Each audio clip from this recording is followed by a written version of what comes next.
তাকওয়া আল্লাহর ভয় কতটুকু? হাক্কা তুকাতি, যতটুকু ভয় করার দরকার সবটুকু ভয় হবে আল্লাহর জন্যে। জুড়ে বলেন কার জন্যে? আল্লাহর জন্যে। যদি প্রতিটা অন্তরে ভয় ঢুকে যায় তাহলে এই লোকটার আমলের কারণে, কাজের কারণে তার সরকার যখন চলে যায় বুরকা গায়ে দিয়া ইন্ডিয়ায় পালাতে হয় না। এগুলি তাকওয়া না থাকার কারণে। অতএব 1 নম্বর তাকওয়া গ্রহণ করব। আর 2 নম্বর যে বিষয়টা আল্লাহ পাক বলেছেন, আমার ভাইয়েরা, আল্লাহ পাক এই আয়াতের মধ্যে বলেন, ইয়া আইয়ুহাল্লাযীনা আমানুত্তাকুল্লাহ হাক্কা তুকাতিহি ওয়া লা তামুতুন্না ইল্লা ওয়া আনতুম মুসলিমুন। আল্লাহ পাক ঈমানদারদেরকে ডাক দিয়ে বলছেন, হে ঈমানদারেরা, 1 নম্বর হলো তোমরা আল্লাহকে ভয় করো। কতটুকু? হাক্কা তুকাতি, যতটুকু ভয় করার দরকার। আর 2 নম্বর হলো ওয়ালা তামুতুন্না ইল্লা ওয়া আনতুম মুসলিমুন, পরিপূর্ণ মুসলমান না হইয়া মৃত্যুবরণ করিও না। অনেকে হয়তো চিন্তা করতেছেন, তাইলে এই ওয়াজটা শুনে খুব ভালো হয়েছে, আগামীকাল যদি কারো বাড়িতে আজরাইল প্রবেশ করে, আজরাইল আপনাদের এলাকায় ঢুকেনি মাঝে মাঝে? জুড়ে বলেন ঢুকে? নাকি এই এলাকায় প্রবেশ নিষিদ্ধ? এমন কোনো বেড়া আছে তারে নিষিদ্ধ করার? আজরাইল আলাইহিস সালাম আসলে বলবেন, সাবধান, গায়ে হাত দিবা না। কারণ আল্লাহ পাক বলছে, প্রকৃত মুসলমান না হইয়া, পরিপূর্ণ মুসলমান না হইয়া মৃত্যুবরণ করিও না। অতএব আমি এখনো পরিপূর্ণ মুসলমান হতে পারি নাই। 15 দিন পরে আইসেন, হুজুরদের কাছে যাইয়া ট্রেনিং মেনিং দিয়া মুসলমান হয়ে যাব এবং প্রকৃত মুসলমান হয়ে যাব। আজরাইল চলে যাব। আওয়াজ দিয়ে বলেন চলে যাবে। বাংলাদেশের পুলিশ পাইছেন নাকি 500 টাকা দিয়ে বিদায় করে দিবে? এখানে কোনো গোষ্ঠুস চলে না। আমার ভাইয়েরা, তাহলে এই কথাটার অর্থ কি? যে প্রকৃত মুসলমান না হইয়া মৃত্যুবরণ করিও না, এর অর্থ এই নয় যে মরণ আমার হাতে, বরং মরণ যখন হওয়ার তখনই হবে। আজরাইলকে কেউ বিদায় করতে পারবে না। আপনি আমি বিদায় কি করব? পৃথিবীর মধ্যে যারা সুপ্রিম পাওয়ারের অধিকারী তারাও বিদায় করতে পারেনি। সুপ্রিম পাওয়ার বলতে আমি আমেরিকা বলছি না, রাশিয়া বলছি না, ব্রিটেন বলছি না, আমি বলছি এমন সুপ্রিম পাওয়ারের অধিকারী যারা গোটা পৃথিবীর প্রেসিডেন্ট ছিল। সুবহানাল্লাহ বলে। গোটা পৃথিবীর প্রেসিডেন্ট ছিল 4 জন, 2 জন মুসলমান আর 2 জন হলো কাফের। মুসলমান 2 জনের মধ্যে একজনের নাম হযরত সুলাইমান আলাইহিস সালাম। নামটা শুনছেননি আপনারা? হযরতে সুলাইমান আলাইহিস সালাম তিনিও আজরাইলরে বিদায় করতে পারে নাই। তাফসীরের মধ্যে আসছে, এই আয়াতের তাফসীরে, হযরতে সুলাইমান আলাইহিস সালাম বাইতুল মুকাদ্দাসের কাজ করাইতেছিলেন। যে বাইতুল মুকাদ্দাস শুরু করেছিলেন দাউদ আলাইহিস সালাম, অল্প কাজ করাবার পরে তার ইন্তেকাল হয়ে গেল। এরপরে কাজ শুরু করলেন সুলাইমান আলাইহিস সালাম। কাজ করাইতে করাইতে 4 ভাগের 3 ভাগ হয়ে গেছে। কয় ভাগ বাকি আছে? মাত্র 1 ভাগ বাকি। আবার ভাইরা, হযরত সুলাইমান আলাইহিস সালাম বাইতুল মুকাদ্দাসের কাজ কিভাবে করান? সুলাইমান আলাইহিস সালাম কাজ করান জিনদের মাধ্যমে। সকাল বেলায় যে বাইতুল মুকাদ্দাসের সামনে লাঠির মধ্যে ভর দিয়া দাঁড়ায় যান, বিকাল পর্যন্ত থাকেন। বিকাল পর্যন্ত জিনেরা কাজ করে। সুলাইমান আলাইহিস সালাম বিকালে চলে আসেন, নিজ কাজে উপস্থিত হয়ে যান, আর জিনেরাও কাজ ছেড়ে চলে যায়। এইভাবে 4 ভাগের 3 ভাগ হয়ে গেছে। হযরতে সুলাইমান আলাইহিস সালাম কেমন প্রেসিডেন্ট! আমার ভাইয়েরা, কেমন শক্তিশালী! চিন্তা করেন। 1 নাম্বার, কোনো ভৌগোলিক সীমা আছে নাকি সারা পৃথিবীর প্রেসিডেন্ট? সারা পৃথিবীর প্রেসিডেন্ট। 2 নাম্বার, আমার ভাইয়েরা, মানুষেরও প্রেসিডেন্ট, জিনদেরও প্রেসিডেন্ট। আর বর্তমান পৃথিবীর মধ্যে আমার ভাইয়েরা প্রেসিডেন্টের কথা মানে মানুষেরা, তাও প্রেসিডেন্টের পক্ষে যারা থাকে বিরুদ্ধে তাহে বেশি। জুড়ে বলেন ঠিক কিনা? যে দল ক্ষমতায় থাকে এই দল থাকে প্রেসিডেন্টের পক্ষে, আর বিরোধী যা আছে সব থাকে বিপক্ষে। মানুষই তো সব আপনার পক্ষে নাই, কিসের বাহাদুর? আবার ভাইয়ারা, দুনিয়ার সরকার যারা অল্প সংখ্যক মানুষের ম্যান্ডেট নিয়ে তারা ক্ষমতায় থাকে, আর সুলাইমান আলাইহিস সালামের প্রেসিডেন্টের ক্ষমতা ছিল শতভাগ মানুষের মধ্যে। জুড়ে বলি সুবহানাল্লাহ। শুধু মানুষের মধ্যে নয়, জিনদের মধ্যেও তার ক্ষমতা ছিল। পৃথিবীর কোনো সরকারের ক্ষমতা জিনদের মধ্যে থাকে? জিনেরা কোনো সরকারের কথা মানে? এই যে ছেলেগুলি, এরা কি এনে দ্বারা চাকরি করতেছে নাকি? আপনারা তো কইছিলেন চাকরি দ্বারা করে এরা 10টার পরে আইব, এই দেখেন এখনও খবর নেই। কেমন চিন্তা করছেন? এটি কই আনলে কারো, এই বসো বসো, না বসলে একবারে আও, দূরে সরে যাও, এনে এসে দাঁড়ানোর লেগে চিন্তা করছেন। শয়তানে আনার আর জায়গা পাইছে না, মাহফিলের মধ্যে আইনা দাঁড় করাই দিয়েছে।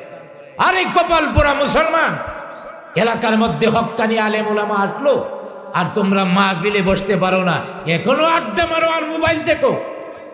এই মোবাইল এমন একটা জিনিস যা যুব সমাজকে একেবারে পঙ্গু বানায় দিছে, ঠিক কিনা জোরে বলেন? আমার ভাইয়েরা, যুব সমাজ শেষ এই মোবাইলের কারণে। দুইটা জিনিস, একটার নাম হলো মোবাইল, আর একটার নাম হলো বাবা। বাবা মানে জন্মদাতা বাবা না, আরেকটা আছে বাবা, ওই যে আরেকটা আছে ওই বাবা। এই বাবা আর মোবাইল দুইটাই মিলাইয়া যুব সমাজকে ধ্বংস করে দিচ্ছে। সামনের ভবিষ্যৎ কি হবে আল্লাহই জানে। আল্লাহ পাক এই পরিস্থিতি থেকে আমাদেরকে হেফাজত করুক, সকলে বলি আমিন। আমার ভাইয়েরা, আমি বলতেছিলাম হযরত সুলাইমান আলাইহিস সালামের ক্ষমতা জিনদের মধ্যেও ছিল। জিনেরা তার কথা মানত। শুধু জিনদের মধ্যে নয়, প্রাণীদের মধ্যেও ছিল। আমার ভাইয়েরা, পশু পাখি কোন সরকারের আইন মানে? আওয়াজ দিয়ে বলেন, আইন মানে? আবার ভাইয়েরা, রাশিয়ার সাথে লাগানো সাইবেরিয়া নামক একটা রাষ্ট্র, এই রাষ্ট্র থেকে একদল পাখি শীতের সিজনে বাংলাদেশের মধ্যে আসে, সিলেটের হাওর অঞ্চলে এসে নেমে যায়। আবার ভাইয়েরা, বাংলাদেশের পেপার পত্রিকায় তাদের নাম দেওয়া হয়েছে অতিথি পাখি। এই অতিথি পাখি বাংলাদেশে আসার আগে তারা মনে হয় পাসপোর্ট বানায়, বাংলাদেশের ভিসা বানায়, তারপরে মনে হয় বিমানের টিকিট কেটে তারপরে আইয়ে। জুড়ে বলেন, আসে, এইভাবে আসে। আবার ভাইয়েরা, এই পাখিগুলি বুঝাই দিল, ও দুনিয়ার মানুষেরা, তোমরা কতটুকু দুর্বল, তোমরা ভৌগোলিক সীমার মধ্যে আবদ্ধ, ভৌগোলিক সীমানা পেরিয়ে তোমরা যাইতে পারো না। কোথাও কাটা তারের বেড়া, কোথাও দেওয়াল দেওয়া, প্রাচীর দেওয়া, কোথাও নদী দ্বারা বিভক্ত হয়ে আছে। আর আমরা পাখিরা দুনিয়ার যত সরকারের আইন আছে, সীমানা প্রাচীর আছে, আমরা পৃথিবীর কোনো সীমানা প্রাচীর মানি না, কোনো সীমানা মানি না, কোনো সরকারের আইন মানি না, পাসপোর্টের দরকার হয় না, ভিসার দরকার হয় না। আমরা নিয়ত করি সিলেটে আসব, সিলেটের হাওর অঞ্চলে এসে নেমে যাই। হ্যাঁ দুনিয়ার মানুষেরা, আমরা আসার জন্য বিমানের দরকার পড়ে নাই, পৃথিবীর কোথাও ট্রানজিটের দরকার পড়ে নাই। পৃথিবীর বিমানগুলি যখন চলে দূর দেশে যেতে হলে মাঝখানে কোনো দেশের মধ্যে ট্রানজিট নেই। আমরা আল্লাহর দেওয়া পাখা নানানাম ওরা দিলাম, ট্রানজিটের প্রয়োজন পড়ে নাই। আমরা সিলেটের হাওর অঞ্চলে নেমে গেলাম। আমার ভাইয়েরা, বিমান যখন আকাশ দিয়া চলে, আমরা মনে করি যে দিক দিয়া ইচ্ছা সেদিক দিয়া বিমান চলতে পারে। এটা সত্য নয়। বিমানের জন্য নেটওয়ার্কের রাস্তা আছে না নাই? জুড়ে বলেন, আছে না নাই? বিমানের জন্য নেটওয়ার্কের রাস্তা আছে, ওই রাস্তা বেঁধে রেখে যাইতে পারে না। যেমন আমাদের দেশে ইউনূস সাহেব আসছে, আইসা ওই নেটওয়ার্কের রাস্তা হুমকি দিয়েছে। আমাদের এই বাংলাদেশের নেটওয়ার্কের রাস্তা যদি ব্যবহার করতে চাও, তাহলে রাজস্ব না দিয়া একটা বিমান আমাদের আকাশ সীমা ব্যবহার করতে পারবে না। ওরা হুমকি দিয়েছিল, আম করে আলু দিবে না, পেঁয়াজ দিবে না। আমার ভাইয়েরা, আসলে যার বুদ্ধি আর জ্ঞান যতটুকু সে অনুযায়ী কথা বলে। ভারতের প্রধানমন্ত্রী ছিল চাষটলের মালিক, তাও বড় চাষটল না, ছোট চার দোকানের মালিক। এই চার দোকানের মালিকের চিন্তা ভাবনা চার দোকানির মতোই হবে। আর ইউনূস হল নোবেল পুরস্কার প্রাপ্ত, যার কারণে আলু আর পেঁয়াজ নিয়ে উনি চিন্তাই করে নাই। উনি সর্বপ্রথম শুরু করেছে আকাশ দিয়া, সুবহানাল্লাহ বলে। আকাশে রাডার লাগাইছে, আর পারবা না আমাদের এই রাজস্ব না দিয়া তোমরা একটা বিমান আসতে পারবা না। রাজস্ব তো তারপরে আমাদের বাংলাদেশের ভিতর দিয়া রাস্তা বানায় দিমু, বাস দৌড়াইবা তোমরা, রাজস্ব আদায় ছাড়া একটা বাস চালা যাবে না। আমার ভাইয়েরা এই ধমকি যখন দিছে তখন কি বলছে জানেন? কয় বাংলাদেশ 1 ঘন্টায় দখল করে নেব। আমার ভাইয়েরা এই দুতিওয়ালাদের এসব কথা শুনলে আমাদের মুখে হাসি পায়। হ্যাঁ ইন্ডিয়াওয়ালারা, ভালো করে মনে রাখবা, আমরা তোমাদের ভয় পাই না। কেন ভয় পাই না?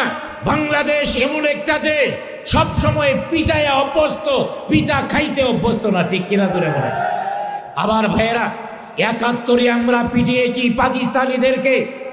এর আগে যখন ভারতবর্ষ ছিল, পাকিস্তান বাংলাদেশ ভারতের সাথে ছিলাম, তখনও আমরা পাকিস্তান ভারত থেকে ভাগ হয়েছি ভারতকে পিটাইয়া, তারপরে, ঠিক কিনা জুড়ে বলেন। তাহলে আমরা তো পিটাইয়া অভ্যস্ত। প্রথম পিটাইছি ভারতরে, তারপরে পিটাইছি পাকিস্তানিদের। অনেকেই বলে কই বাংলাদেশ আলেম ওলামা যা বলে আন্দাজ করিয়া বলে না, ইন্ডিয়া কত শক্তিশালী দেশ। আর এই শক্তিশালী দেশের তো বিসমিল্লাহ কইয়া পিটাইছি। প্রথম তো তাদের পিটাইছি, তারপরে শুরু করেছি আমার ভাইয়েরা 71-এ পাকিস্তানিদের। অতএব আমাদের সাথে বাহাদুরি করবেন না। আপনাদের দেশ বড় থাকতে পারে, জনসংখ্যা বেশি থাকতে পারে, আপনারা অনেক শক্তিশালী হতে পারেন, তবে একটা অস্ত্র আমাদের কাছে আছে যা আপনাদের কাছে নাই, আর সেটার নাম হলো ঈমান। অতএব আপনাদের ঈমান নাই, আপনাদের কত শক্তি এটা আমরা ব্রিটিশ আমলেই মাপছি। কারণ ব্রিটিশ আমলে আমার ভাইয়েরা ব্রিটিশ বিরোধী আন্দোলন যখন হয়েছিল, শতকরা 95 জন জীবন দিয়েছে মুসলমান, আর মাত্র 5% হলো হিন্দু এবং অন্য অন্য জাতি। অতএব আপনারা কত বড় কাপুরুষ আমাদের জানা আছে। আমরা ভারতবর্ষ থেকে রক্ত দেওয়া শুরু করেছি। অতএব এখনো যদি প্রয়োজন পড়ে আমরা রক্ত দিব। বাংলাদেশের 1 ইঞ্চি মাটি কেউ দখল করতে দিব না ইনশাআল্লাহ। আমার ভাইয়েরা, আমি বলতেছিলাম পৃথিবীর কোনো আইন পশু পাখি মানে না। তারা বাংলাদেশে আসছে, ওই নেটওয়ার্কের রাস্তা আছে, বিমান নেটওয়ার্কের রাস্তা দিয়ে চলে। পাখিগুলি সাইবেরিয়া থেকে ওরা দিল দুনিয়ার মানুষেরা। বলে ও দুনিয়ার মানুষেরা, তোমরা বিমান চালাও, নেটওয়ার্কের মাধ্যমে বিমান চালাও। কোনো বিমান যদি নেটওয়ার্ক থেকে আউট হয়ে যায়, কন্ট্রোল রুম থেকে ঘোষণা করা হয় বিমানটাকে পাওয়া যাচ্ছে না, বিমানটা নিখোঁজ হয়ে গেছে, হয়তো বিমানটা দুর্ঘটনায় পড়েছে। বিমান চালাবার জন্য নেটওয়ার্কের রাস্তার দরকার। বর্তমান পৃথিবী আরো উন্নত হয়েছে। গাড়ি দিয়া যখন মাহফিলে যেই নেটওয়ার্ক ছেড়ে রাখি, মাহফিল কোন জায়গায় নামটা দিয়া রাখি, রাস্তা কাউকে জিজ্ঞাসা করার দরকার হয় না, মাহফিল পর্যন্ত আসা যায়। আবার ভাইরা, সেই পাখিগুলির মধ্যে আল্লাহ পাক মাথার মধ্যে এমন নেটওয়ার্ক দান করেছেন, পৃথিবীর কাউকে জিজ্ঞাসা করতে হয় নাই সিলেটের হাওর অঞ্চল কোন দিকে, বাংলাদেশ কোন দিকে, সাইবেরিয়া থেকে উড়া দিল আর সোজা সিলেটের হাওর অঞ্চলে এসে নেমে গেল। জুড়ে বলি সুবহানাল্লাহ। এই পাখিগুলি সুলাইমান আলী ইসলামের কথা মানতেন। সুলাইমান আলী ইসলাম ও আজরাইলের হাত থেকে বাঁচতে পারে নাই, বাইতুল মুকাদ্দাসের কাজ করাইতেছে। হঠাৎ করে একজন যুবক এসে সালাম দিল, আসসালামু আলাইকা ইয়া আইয়ুহান নবী, হে নবী আপনার উপরে শান্তি বর্ষিত হোক, কল্যাণ বর্ষিত হোক। সুলাইমান আলী ইসলাম জবাব দিলেন, ওয়া আলাইকাস সালাম, তোমার উপরেও শান্তি বর্ষিত হোক, কল্যাণ বর্ষিত হোক। সালামের পর্ব শেষ হয়ে গেল। হযরত সুলাইমান আলাইহিস সালাম বাইতুল মুকাদ্দাসের দিকে তাকিয়ে আছেন। কিছুক্ষণ পর চিন্তা করলেন, লোকটা সালাম দিল, দেখি আছে কিনা। ডান দিকে তাকায়া দেখেন লোকটা এখনো দাঁড়িয়ে আছে, তবে সুলাইমান নবীর দিকে চোখ বড় বড় করে তাকিয়ে আছে। কারো দিকে চোখ বড় করে তাকাইলে মেজাজটা গরম হয় না নরম হয়? মেজাজটা গরম হয়ে গেছে সুলাইমান আলাইহিস সালামের। ওই মিয়া, তোমার নাম কি? বাবার নাম কি? বাড়ি কই? কই থেকে আসছো? কোথায় যাবা? কি করো? একের পর এক প্রশ্ন করতেই আছে। আবার ভাইয়ারা, হযরতে সুলাইমান আলাইহিস সালাম এক এক করে অনেকগুলি প্রশ্ন করলেন। যুবকটা দাঁড়িয়ে দাঁড়িয়ে শুনতেছিলেন।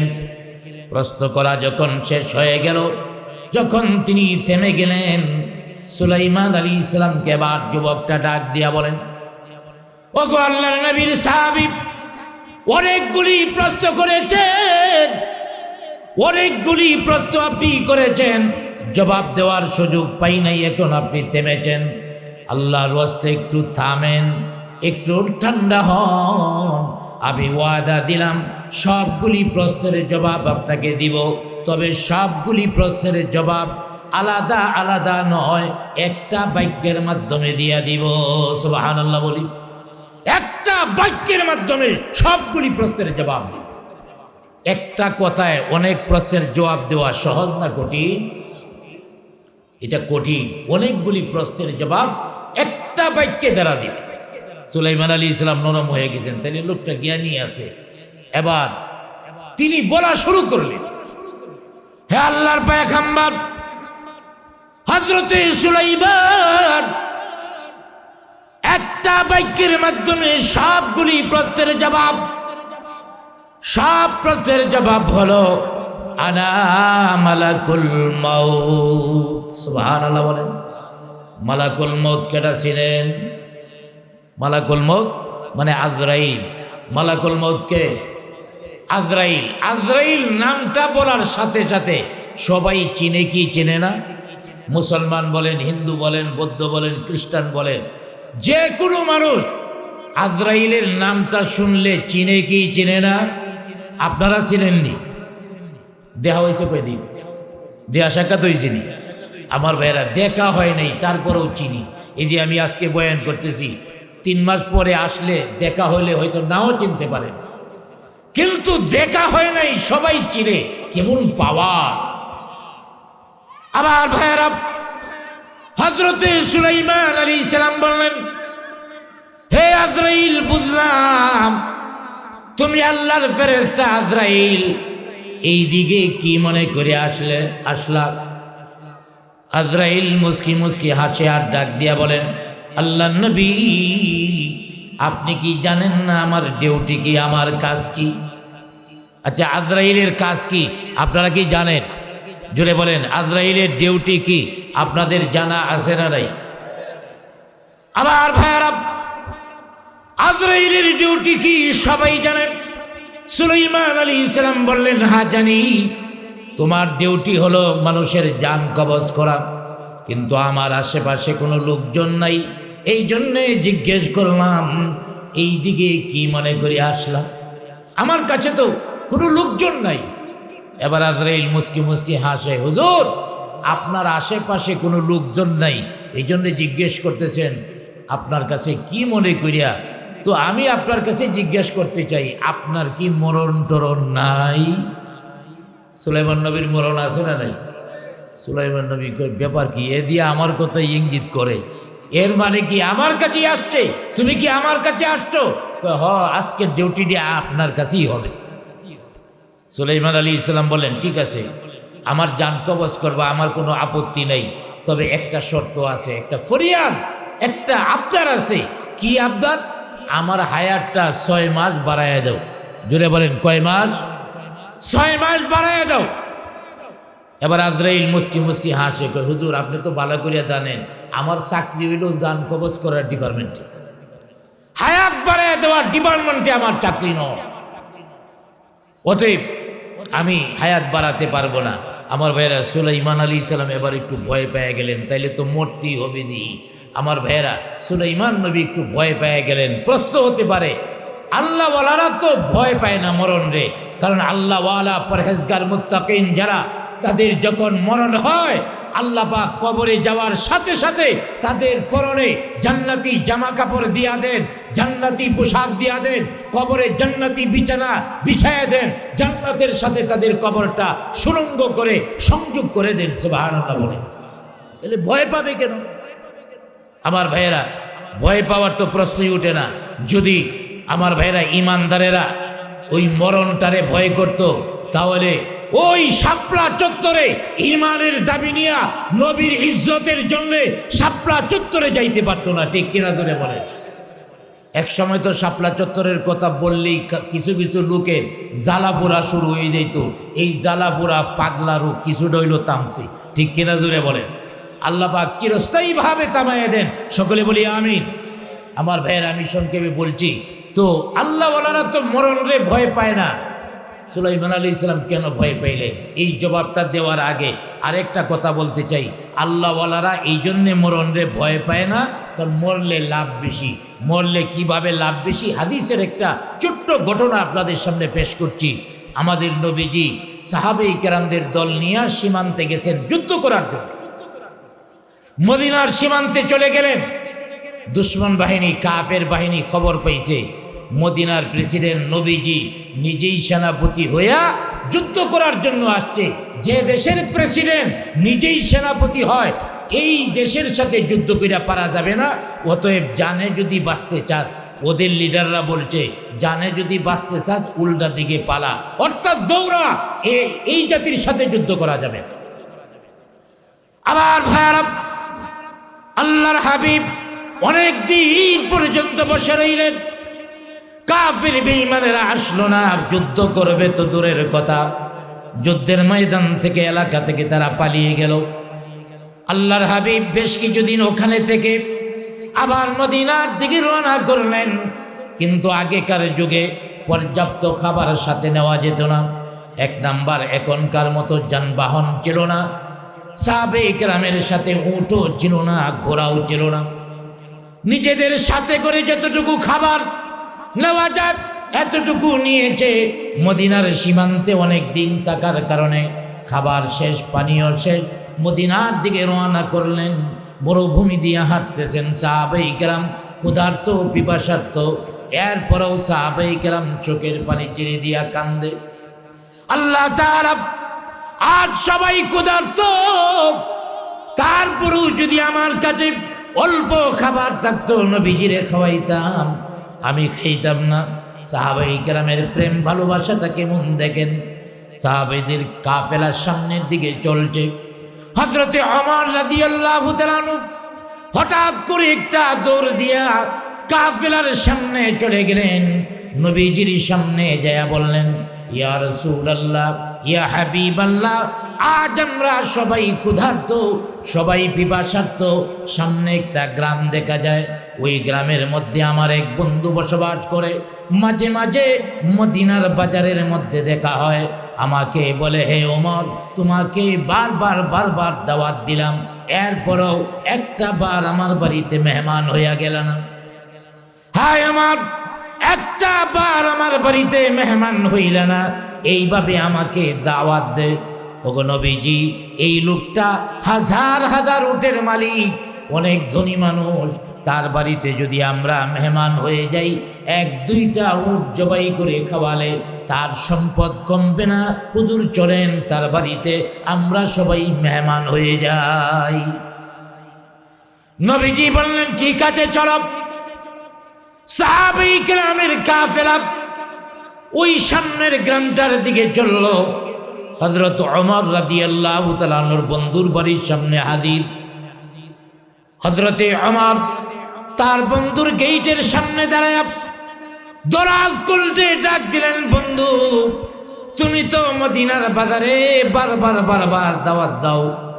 আজকে নবীজির কাফেলা নিয়ে তোমার বাড়িতে মেহমান হয়ে গেলাম, তোমার বাড়িতে আসলাম। অতএব হযরত ওমরের কণ্ঠ শুনে বন্ধু দৌড়ায়া বাড়ি থেকে বের হলো। মেহমানদের দিকে ডাক দিয়া বলছে, হে ওমর, অনেকদিন পরে আমার দাওয়াত কবুল করেছ, আমার দাওয়াত গ্রহণ করেছ, তুমি এসেছ। অতএব তোমরা বসো, তোমরা বসে যাও, আমি খুশি হয়েছি, আমি খুশি হয়েছি। জুড়ে বলি সুবহানাল্লাহ। সবাইকে দেখে বলতেছে নবীজির কাফেলা নিয়া, ওমর তুমি এসেছো, কি যে খুশি লাগতেছে আমার কপালটা খুব ভালো। ওই লোকের কথা শুনে কি বোঝা যায়? খাওয়া দাওয়া করানোর সম্ভাবনা আছে না নাই? জুড়ে বলেন আছে না নাই?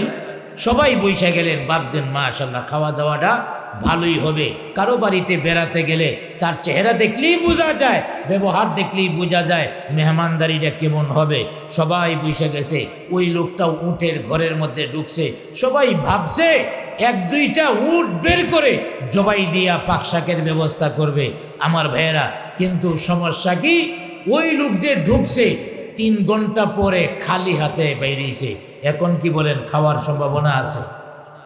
বাইরিয়া আবার আরেক উটের ঘরের মধ্যে গেছে, ওখানে যায় 3 ঘন্টা চলে গেছে, এখনো বাইর হয় না। এবার নবীজি বলতেছে সাহাবীরা চলো তার বাড়ি থেকে চলে যাই, এই লোকটা মনে হয় আমগরে খাওয়াবে না। আপনাদের কি মনে হয় খাওয়ানোর সম্ভাবনা আছে? সবাই দাঁড়িয়ে গেলেন। এবার লোকটা ওই বাড়িওয়ালা দৌড়ায়া উটের ঘর থেকে বের হলেন, আর দৌড়ে বের হইয়া বলতেছে আপনারা চলে যাচ্ছেন? আরে আপনাদের মতো দামি মেহমান আমি পেয়েছিলাম, কি যে সৌভাগ্য আমার, এখনো সাবাবাদি করে। আপনারা চলে যাচ্ছেন, তবে একটা শর্ত আছে। শর্ত, আপনারা চলে যাচ্ছেন তো যাচ্ছেন, আরেকদিন আসলে না খায়া দাওয়ান যেত না। কেমন বুঝেন? হাদাটা দিছে, আরেকদিন আসলে না খায়া যাওয়া যাবে না। আজকে ক্ষুধার্ত পিপাসার্ত খাওয়ার নামে খবর নাই, আরেকদিন আসলে না খায়া যাইতে পারবো না আমার ভাইয়েরা। তো নবীজি বললেন ঠিক আছে, আরেকদিন আসলে দেখা যাবে। সাহাবাই কেরামদেরকে নিয়ে বের হলেন এবং তার বাড়ি থেকে বের হইয়া মনে করেন রাস্তার মধ্যে উঠলেন। রাস্তায় উঠে সাহাবীদের বলতেছে তোমরা গোল হইয়া দাঁড়াও, এই লোকটা বিভিন্ন বাহানা করে আমাদেরকে ঘন্টার পর ঘন্টা বসায়া রাখছে, সময় লস করেছে, অতএব তার জন্য একটু দোয়া করার দরকার। সাহাবাই কেরাম মনে মনে কয় উটওয়ালা রে, খাওয়াইলে তো না, এখন বুঝবে ঠেলাটা। নবীজি এমন একটা দোয়া করব তোর মাথার উপরে 3 ডজন ঠাঁডা পড়ব। আমরা হলেও তো ঠাডা পড়ার দোয়াই করতাম। সবাই প্রস্তুতি নিছে আমিন বলার জন্য। আবার ভারত আল্লাহর হাবিব আকাই নন্দর তাজদারে মদিনা আহমদ মুস্তাফা মুহাম্মদুর রাসূলুল্লাহ সাল্লাল্লাহু আলাইহি ওয়াসাল্লাম 2টা হাত উপরের দিকে উঠায়া আল্লাহর কাছে দোয়া করে, আয় আল্লাহ তাআলা তোমার দরবারে ফরিয়াদ করি, তোমার দরবারে দোয়া করতেছি গো আল্লাহ। এই উটের মালিক, হাজার হাজার উটের মালিক ঘন্টার পর ঘন্টা আমাদেরকে বাহানা দিয়া বসায় রাখছে, অতএব মেহেরবানি করে দয়া করে এই লোকটার জন্য লম্বা হায়াত দিয়া দাও। সাহাবাই কেরাম মনে মনে কই এটা একটা দোয়া হইল। ভাবছিলাম ঠান্ডা ভরার দোয়া করব, এখন দেখি হায়াত লম্বার দোয়া করছে, নবীজি করছে, কিছু বলাও যায় না আমার ভাইয়েরা। এবার তার বাড়ি থেকে তো রাস্তায় আগেই উঠছে, রাস্তা থেকে আবার শুরু হলো সামনের দিকে, মদিনার দিকে আবারও যাত্রা শুরু হয়ে গেল আমার ভাইয়েরা। যাইতে যাইতে আরেকটা গ্রাম সামনে, ওই গ্রামের মাথার মধ্যে একটা বাড়ি, বাড়ির মধ্যে একটা ঘর। ঘরটা কেমন উন্নত, ঘরের দরওয়াজা যেমন বড় বড়, ঘরের বেড়া ভাঙতে ভাঙতে ভাঙতে ভাঙতে দরওয়াজার মতো বড় বড় ভাঙ্গা হয়ে গেছে। সুবহানাল্লাহ বলে। ঘরের অবস্থাটা হলো এমন, ঘরের মধ্যে বৈশাতে গিয়া রাস্তা দিয়া কেডা কেডা যায় সব দেখা যায়, আবার রাস্তা দিয়া যারা যায় ঘরের ভাঙ্গা দিয়া ঘরের ভিতরে কি আছে সব দেখা যায়। আবার ভাইরা আল্লাহর হাবিব সাল্লাল্লাহু আলাইহি ওয়াসাল্লাম সাহাবায়ে কেরামের কাফেলা নিয়া এই ঘরের সামনে দিয়া যখন যাবেন, ওই বিধবা মহিলা, তার স্বামী নাই, গরিব বিধবা মহিলা ঘরের ভাঙ্গা দিয়া দেখতেছে দয়ান নবী তার ঘরের সামনে দিয়া যাচ্ছে, সাহাবায়ে কেরামের কাফেলা সাথে আছে। ওই বিধবা মহিলাটা একটা দৌড় দিয়া নবীজির কাফেলার সামনে দাঁড়ায় গেলেন। ইয়া রাসূলুল্লাহ, ইয়া হাবিবাল্লাহ, পৃথিবীর মধ্যে সবচেয়ে দামি হলো আপনার কাফেলা, সবচেয়ে দামি কাফেলা হলো আপনার, আর দামি কাফেলা আমার ঘরের সামনে দিয়া চলে যাবে, আমি মেহমানদারি করব না, এটা হতে পারে না। অতএব আমার বাড়িতে আপনাদের দাওয়াত। সুবহানাল্লাহ বলেন। সাহাবায়ে কেরাম ঘরের বাঙ্গা দেয়া তাকায়া দেহে ঘরের ভিতরে 5 কেজি আটার যে একটা টুবলা বা ডিব্বা তাও নেই। সাহাবায়ে কেরাম একজন আরেকজনের কয়, এই যে আবার দাওয়াত দিছে, আরো কয়েকটা ঘন্টা নষ্ট করব, খাওয়াইবো কি? ঘরের মাটি খাওয়াইবো নাকি? ঘরে তো মাটি ছাড়া আর কিছু নাই। নবীজি বললেন, তোমার দাওয়াত গ্রহণ করলাম। সাহাবায়ে কেরাম কয়, ওইছে আরো কয়েকটা ঘন্টা যাইব। যাক, সবাই ঘরে ঢুকলেন, কেউ দরওয়াজা দিয়া, কেউ ঘরের বাঙ্গা দিয়া, বাঙ্গাও তো বড় বড়। এবার মহিলা ঘরের দরওয়াজার সামনে দাঁড়ায়া নবীজিকে ডাক দিয়া বলে, ইয়া রাসূলুল্লাহ, ইয়া হাবিবাল্লাহ, আপনারা অল্প সময়ে বসেন, কয়েক মিনিট সময় আমাকে দেন, আমি মাঠে যাব আর আসব। আপনারা বসেন, আমি যাইতেছি, যাবো আর আসবো। সাহাবায়ে কেরাম একজনে আরেকজনে আঙ্গুল দিয়ে কুসা দিয়ে আর কয়, এই যে যাইতেছে, কিয়ামতের আগে আর আইতো না। উটওয়ালা তো 3 ঘন্টা পরে বাইরেছিল, এটা কিয়ামতের আগে আইতো না, কারণ ঘরের ভিতরে কিছুই নেই, খাওয়াইবো কি? এই দিকে আইতো না। অতএব বৈশা তাহ, খাবার কপালে জুটবে না। আবার ভাইরা, ওই বিধবা মহিলাটা একটা দূর দিয়া মাঠের মধ্যে চলে গেলেন। মাঠের মধ্যে আগে থেকে একটা দুম্বা ঘাস খাওয়ার জন্য রেখে আসছিল। তার স্বামী স্মৃতি হিসাবে এই দুম্বাটা রেখে গেছে। গরিব মানুষ আর কিছু রাখতে পারে নাই। বিধবা মহিলা চিন্তা করল, একটা মাত্র দুম্বার মালিক, নবীজির কাফেলা ক্ষুধার্ত বিবাচার্ত, অতএব আমার দুম্বার মালিক হওয়ার দরকার নাই। দুম্বাটা জবাই করে আমি মেহমানদারি করাবো। মার থেকে দুম্বাটা আইনা বাড়িতে আইনা সাহাবায়ে কেরামের সহযোগিতা নিয়ে জবাই দিলেন। জবাই দিয়া আমার ভাইয়েরা সবাইকে মেহমানদারি করালেন। এবার নবীজি চলে যাবেন, মহিলার চোখ দিয়ে যার যার করে পানি পড়ে আর কাঁদে, ইয়া রাসূলুল্লাহ, ইয়া হাবিবাল্লাহ, দুনিয়ার নিজাম হলো মেহমান যদি দামি হয়, দামি মেহমানের জন্য দামি খাবারের ব্যবস্থা করতে হয়। আপনারা পৃথিবীর শ্রেষ্ঠ মেহমান, সবচেয়ে দামি মেহমান, দামি খাবারের ব্যবস্থা করার দরকার ছিল, আমি পারলাম না, আমি গরিব, এই জন্যে আমার প্রতি নারাজ হয়েন না। নবীজি বিদায় নিলেন, তার বাড়ি থেকে বের হয়ে রাস্তায় দাঁড়াইলেন। রাস্তায় দাঁড়াইয়া সাহাবায়ে কেরামদেরকে বললেন, গোল হইয়া দাঁড়াও। মহিলাটা একটা মাত্র দুম্বা নিজের চিন্তা না করে আমাদের মেহমানদারির জন্য জবাই দিয়েছে। অতএব তার জন্য দোয়া করতে হবে। তার জন্য দোয়া করার দরকার আছে না নাই? জুড়ে বলেন, দোয়া করার দরকার আছে না নাই? মনে করেন এক সভাপতি ইমাম সাহেবকে খুব মহব্বত করে, ভালোবাসে, বছরে বছরে বেতন বাড়ায়। আমার ভাইয়েরা প্রতি বছর বেতন বাড়ায়, আবার মাঝে মাঝে দাওয়াত দিয়ে নিয়ে খাওয়ায়, হাদিয়াও দেয়। এমন সভাপতি সেক্রেটারি আছে না নাই? জুড়ে বলেন, আছে না নাই? আবার কিছু কাটাস মার্কা সভাপতি সেক্রেটারিও আছে। ইমাম সাহেবের বেতন 14 বছর গেলেও বাড়ায় না, আবার বছর গেলে চিন্তা করে বেতন বাড়াইতে হইব। বছর যাওয়ার আগেই 11 মাস 11.5 মাস হইলেই এমন একটা কথা ইমাম সাহেবের বিরুদ্ধে উঠাইব, ইমাম সাহেব বেতন বাড়ানির কথা বলবো তো দূরের কথা, এর টিকা থাকাই সমস্যা। ঠিক কিনা দূরে বলেন? এবং কাটাস আছে না নাই? আল্লাহর দরবারে জবাব দেওয়ার জন্য রেডি থাকে। লক্ষ লক্ষ টাকা আপনারা ইনকাম করেন, তারপরেও হয় না, সরকারি মালামাল চুরি করেন, দুর্নীতি করেন, আর ইমাম সাহেবের বেতন 7,000 8,000।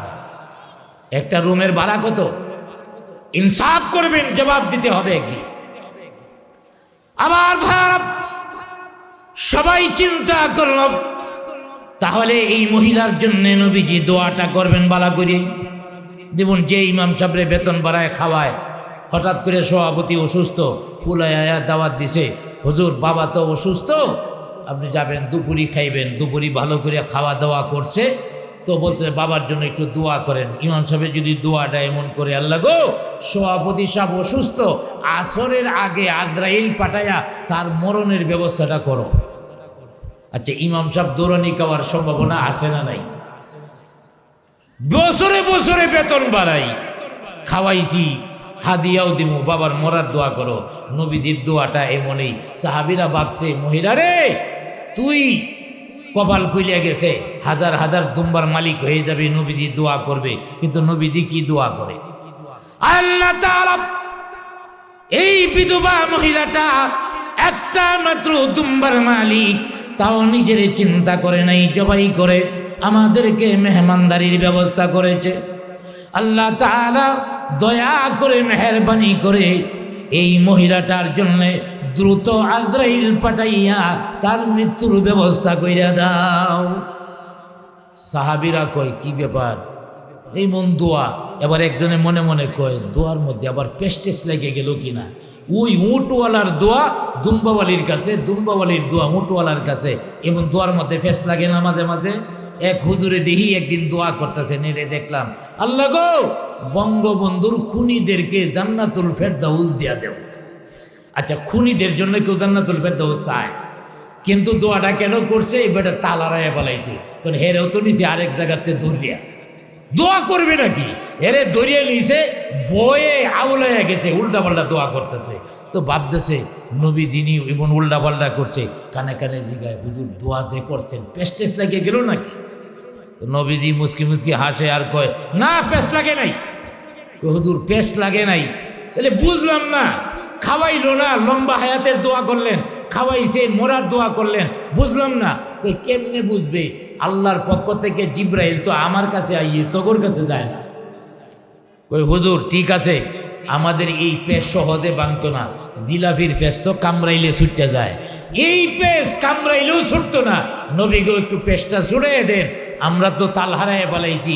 এবার নবীজি বলতেছে তাইলে শোনো, হ্যাঁ সাহাবীরা, হাজার হাজার উটের মালিক ওই লোকটা যখন বাহানা করে ঘন্টার পর ঘন্টা আমাদের বসায় রাখলো, খাওয়াইলো না, তার বাড়ি থেকে যখন আমরা বের হয়ে যাব, তার বাড়ি থেকে যখন আমরা বের হয়ে যাওয়ার জন্য নিয়ত করেছি, তখন জিবরাইল আলাইহিস সালাম আমার কাছে চলে এসেছেন আর বলেন ইয়া রাসূলুল্লাহ, ইয়া হাবিবাল্লাহ, আল্লাহ পাক আপনাকে সালাম জানিয়েছেন আর বলে দিয়েছেন এই কাজের কারণে উটের মালিকের প্রতি আল্লাহ পাক এত অসন্তুষ্ট হয়েছেন, এত নারাজ হয়েছেন, এই মুহূর্তে যদি এই লোকটা মারা যায় তাহলে সোজা আল্লাহর তৈরি জাহান্নামে চলে যাবে।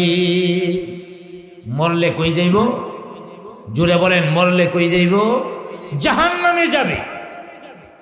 সাহাবায়ে কেরাম বলেন ইয়া রাসূলুল্লাহ, ইয়া হাবিবাল্লাহ, মরলেই যদি জাহান্নামে যায় তাহলে মরার দোয়াটাই তো করার দরকার ছিল, এ খাওয়াইছে না, মরো জাহান্নামে যাক।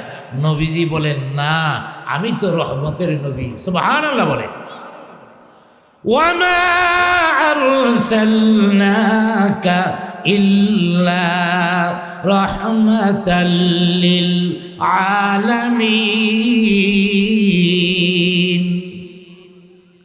শুধু ওজুদান রাহমাতাল লিল আলামিন, শুধু ওজুদান রাহমাতাল লিল আলামিন, মসজিদে ও শুধু হামারো ये जमीन, मस्जिदे ओ शुद्ध हमारो ये जमीन, सैयदुल कौनैन खत्मुल मुरसलीन, सैयदुल कौनैन खत्मुल मुरसलीन, आखिर आमद बुअद फखरुल अव्वलिन, आखिर आमद बुअद फखरुल अव्वलिन, आके आबुद ना फलक में राज वो, आके आमद ना फलक में राज वो, अंबिया वो औलिया मुहताज वो, अंबिया वो औलिया मुहताज वो। আবার ভারত নবীজি ডাক দিয়া বললেন ও সাহাবীরা, আল্লাহ পাক তো আমাকে রহমতের নবী বানায় পাঠাইছেন, কারো জন্য আমি গজবের দোয়া করতে পারি না। যখনই জানলাম লোকটা মরলেই জাহান্নামে যাবে, এই জন্যই লম্বা হায়াতের দোয়া করলাম, লোকটা যদি আরো 5 বছর হায়াত পায় লোকটা যদি আরো 10 বছর হায়াত পায়, লোকটা যদি আরো 15 বছর হায়াত পায়, আল্লাহর কোনো কুদরত দেখিয়া লোকটা হয়তো আল্লাহর কথা, আল্লাহর উপরে ঈমান আনতেও পারেন, আমল নেক আমল করা শুরু করে দিতে পারেন, জান্নাতীও হয়ে যেতে পারেন। জুড়ে বলি সুবহানাল্লাহ। এই জন্যে লম্বা হায়াতের দোয়া করছি, কোনো নিদর্শন দেখে যাতে ঈমান আনে। কই বুঝলাম হুজুর, ঈমান আনার জন্য দোয়া করছেন, ওর জন্য লম্বা হায়াত, তো ওই মহিলাটা খাওয়াইছে, এর জন্য গজবের দোয়াটা কেন করলেন? আবার ভাইরা, আল্লাহর হাবিব বললেন ওই বিধবা মহিলার জন্য গজবের দোয়া করি নাই, গজবের দোয়া করি নাই। এই বিধবা মহিলার জন্য রহমতের দোয়া করেছি। কিভাবে রহমতের দোয়া? আল্লাহর হাবিব বলেন ওই বিধবা মহিলাটা একটা মাত্র দুম্বা জবাই করে যখন আমাদেরকে মেহমানদারি করলো, আল্লাহ তাআলা তার বাড়ি থেকে যখন বের হয়ে যাব, আল্লাহ তাআলা জিবরাইল আলাইহিস সালামকে পাঠিয়ে দিলেন। হযরত জিবরাইল আলাইহিস সালাম এসে আমার কানে কানে বলা শুরু করলেন, ওগো নবীজি, এই লোকটা যদি, এই মহিলাটা যদি এখন মারা যায়, এই মহিলাটা যদি এখন মারা যায়, নতুন করে গুনাহ না করে, আল্লাহ পাক মহিলার প্রতি এত সন্তুষ্ট, এত রাজি, মরার সাথে সাথে আল্লাহর তৈরি জান্নাতের মধ্যে চলে যাবে। জুড়ে বলি সুবহানাল্লাহ। মরার সাথে সাথে জান্নাত। এই জন্য চিন্তা করলাম, জি, এই জন্য চিন্তা করলাম, আরো যদি 5 বছর হায়াত পায়, 10 বছর হায়াত পায়, 15 বছর হায়াত পায়, শয়তানের প্রবঞ্চনায় ঈমান হারানোর সম্ভাবনা আছে না নাই? গুনাহ করার সম্ভাবনা আছে না নাই? এই জন্যে আমি তার জন্য দ্রুত মরার দোয়া করছি। তাইলে বোঝা গেল মরলে, আলহামদুলিল্লাহ আমি শেষ করে দিচ্ছি আমার ভাইয়েরা, তাইলে বোঝা গেল ঈমানদার পরহেজগার মুত্তাকিন যারা আছে, মরলে লাভ বেশি না কম? এই আওয়াজ দেনা, মরলে লাভ বেশি না কম? মরলে লাভ বেশি। সুলাইমান আলাইহিস সালাম কেন ভয় করলেন? আবার ভাইয়েরা, আল্লাহ ওয়ালা ঈমানদার পরহেজগার মুত্তাকিন মরলে যেহেতু লাভ বেশি, সুলাইমান আলাইহিস সালাম কেন ভয় করলেন?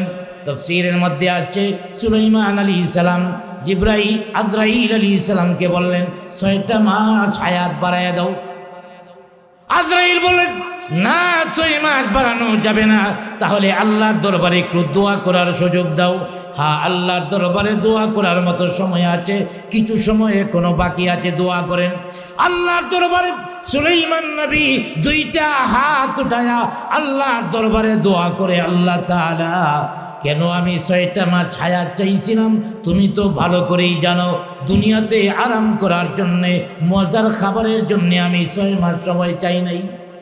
আল্লাহ তাআলা 6টা মাস সময় আমি চেয়েছিলাম এই জন্য যে আমি 6টা মাসে বাইতুল মুকাদ্দাসের 4 ভাগের 1 ভাগ বাকি আছে, একটা ভাগ কাজ আমি সম্পন্ন করব, তারপরে মরব। এটার জন্য আমি চাইছিলাম 6টা মাস। আল্লাহ 6 মাস হায়াত বাড়াইয়া দাও। আল্লাহ পাক বলেন প্রথম দোয়া কবুল হবে না, দ্বিতীয় দোয়া থাকলে বল। এবার দ্বিতীয় দোয়া করে, আল্লাহ তাআলা ঠিক আছে, হায়াত যদি না বাড়াও, দ্বিতীয় নাম্বার দোয়া তোমার দরবারে। দ্বিতীয় নাম্বার দোয়া হলো, আল্লাহ তাআলা, আমি মরার পরেও বাইতুল মুকাদ্দাসের কাজ যেন বন্ধ না হয়, বাইতুল মুকাদ্দাসের কাজ যেন সম্পন্ন হয়। আল্লাহ পাক ডাক দিয়া জানায়া দিলেন, ওগো নবী সুলাইমান, তোমার মরণ হবে, বাইতুল মুকাদ্দাসের কাজ বন্ধ হবে না, তোমার মরণ হবে, কিন্তু বাইতুল মুকাদ্দাসের কাজটা তোমার কাফন দাফনের আগেই আমি সম্পূর্ণ করব। মোরবাটিকেই কাফন দাফনের আগে কাজ হয়ে যাবে। লাঠির মধ্যে মরে রয়েছে আমার ভাইয়েরা, জিনেরা কাজ করতেছে 1 দিন 2 দিন, এইভাবে 1 মাস 2 মাস 6 মাস পরে বাইতুল মুকাদ্দাসের কাজ কমপ্লিট। সুলাইমান আলাইহিস সালামের লাঠি গুণ পোকা খাইয়া দিয়েছে, পুড়ে গেছে, জিনেরা এসে ধরছে, মারা গেছে। আরে আরো 6 মাস আগে মারা গেছে। যদি জানতাম কোন দেশে পলাইয়া যাইতাম, যাইবা কই? রাখার সিদ্ধান্তটা কার? আল্লাহর। সুলাইমান আলাইহিস সালামের দাফনের আগেই আমার ভাইয়েরা, বাইতুল মুকাদ্দাস কমপ্লিট হয়েছে, কিন্তু সুলাইমান আলাইহিস সালামের হায়াত 6 মাস বাড়ে নাই। হযরতে সুলাইমান আজরাইলকে বিদায় দিতে পারে নাই। পৃথিবীর সবচেয়ে বৃহৎ শক্তিশালী যারা আজরাইলকে বিদায় দিতে পারে নাই, আমরাও বিদায় দিতে পারবো না। আজরাইল আসার আগেই প্রকৃত মুসলমান হয়ে যাব। আমাদের সবাইকে প্রকৃত মুসলমান হওয়ার তৌফিক দান করুক, সকলে বলি আমিন। আমার ভাইয়েরা, আমার পরে অনেক বড় বড় মুহাক্কিক উলামায়ে কেরাম আলোচনা করবেন। আপনারা আলোচনা শুনে আখিরি মোনাজাত করে তারপরে যাবেন। আমার ত্রুটিযুক্ত বক্তব্যের ক্ষমা চেয়ে আপনাদের সর্বাঙ্গীন কল্যাণ কামনা করে এখানেই বিদায় নিলাম। আসসালামু আলাইকুম ওয়া রাহমাতুল্লাহ।